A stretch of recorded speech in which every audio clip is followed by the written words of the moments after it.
yang berkenan kepadanya. Assalamualaikum fil mahabati Rabbana Yasual Masih. Damai menyertaimu di dalam kasih Tuhan kita Yesus Kristus.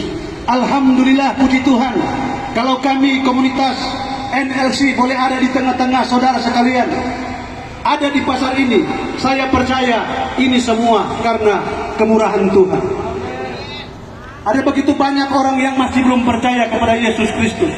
Karena itu kami datang bukan untuk meninggikan nama manusia, tetapi kami datang untuk meninggikan Yesus Kristus, Firman yang berinkarnasi menjadi manusia. Karena itu bagi kita yang percaya kepada Yesus Kristus, Yesus Kristus itu bukan hanya manusia sejati, tetapi dia adalah Allah sejati. Di dalam Yohanes 1 ayat 1 katakan, fil bari kanal kalimat wal kalimatu kana indallah wa kana kalimatullah. Pada mulanya adalah firman. Firman itu bersama-sama dengan Allah, dan firman itu adalah Allah. Memang benar, Yesus itu manusia sejati, tetapi dia juga itu adalah Allah yang sejati. Kalau mereka katakan, kenapa kita menyembah Yesus? Karena dia itu adalah Allah. Jadi yang kita percayai bukan manusia yang menjadi Tuhan, tetapi Tuhan yang menjadi manusia. Nama saya Krismas Tamara, tinggal di Sindulan, dan saya bergabung di NLC sudah cukup lumayan lama. Terima kasih. Kami sudah menginjil kemana-mana, di pasar, di lorong-lorong, di depan mall.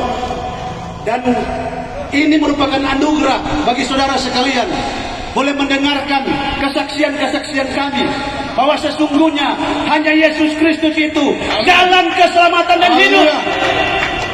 Yohanes 14 ayat yang ke-6 dikatakan, ana wa tariq wal haq wal hayy laisa hadu yati ilal abi labi. Akulah jalan dan kebenaran dan hidup. Barang siapa yang mau sampai kepada Bapa harus melalui Yesus Kristus. Karena itu kami datang dengan penuh semangat untuk memberitakan Injil Kerajaan Allah. Di dalam Alkitabul Muqaddas, Roma 12 ayat yang ke-11 dikatakan, la tataka salu fil atihat bal kunu multahinina fi ruh abidina liroh. Janganlah hendaknya kerajinanmu kendor, biarlah rohmu menyala-nyala, dan layanilah Tuhan.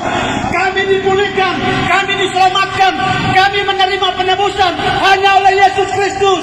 Oleh karena itu saudara yang terkasih di dalam Tuhan kita Yesus Kristus, engkau harus datang mencari Yesus Kristus, karena dia itu adalah jalan keselamatan dan hidup. Saya juga dipulihkan dari sakit selama 4 tahun, Tuhan pulihkan. Saya juga hampir mati berkali-kali, Tuhan masih selamatkan. Masih juga mencari alkohol, masih mencari perempuan-perempuan malam. Saya datang kepada Tuhan, Tuhan pulihkan. Tetapi ada waktunya ketika saya dan saudara mau mencari Tuhan, Tuhan menjauh dari kita. Karena sudah begitu banyak dosa yang kita buat. Dan yang paling mengerikan, di Manado ini sudah banyak orang yang mendengarkan Injil, tetapi mereka masih mengeraskan hati. Oleh karena itu hati-hati. Lebih baik saudara yang mencari Tuhan daripada Tuhan yang mencari saudara, supaya hidupmu tidak binasa. Yesus Kristus sayang buat orang semua yang ada di Manado ini. Kalau kami dipulihkan dari dosa, kami diselamatkan dari obat-obatan, dari narkoba, dari perempuan malam, dari persinahan, saya percaya Yesus Kristus juga rindu untuk menyelamatkan saya dan saudara. Karena Yesus itu mengasihi saya dan saudara. Yesus mengasihi semua yang ada di pasar ini. Di dalam Yohanes 3 ayat 16 katakan, li'anahu wa kada habaula wa lalam hatta badala ibnahul hayy likaila yalika kuluman yuhinu bihi bal takunu lahul hayatul abadiyah. Karena begitu besar kasih Allah ke dunia ini, sehingga dia mengaruniakan anaknya yang tunggal, supaya setiap orang yang percaya kepadanya tidak binasa, melainkan beroleh hidup yang kekal. Saudara, mari kita meresponi setiap kesaksian-kesaksian, bahkan firman yang akan disampaikan sebentar, supaya saudara diselamatkan. Haleluya, terpujilah nama Tuhan. Bismillah walibni wal rohil kudus al-ilah wai. Dalam nama Bapa, Putra dan Roh Kudus, Allah yang Esa. Berikan kemuliaan bagi Tuhan.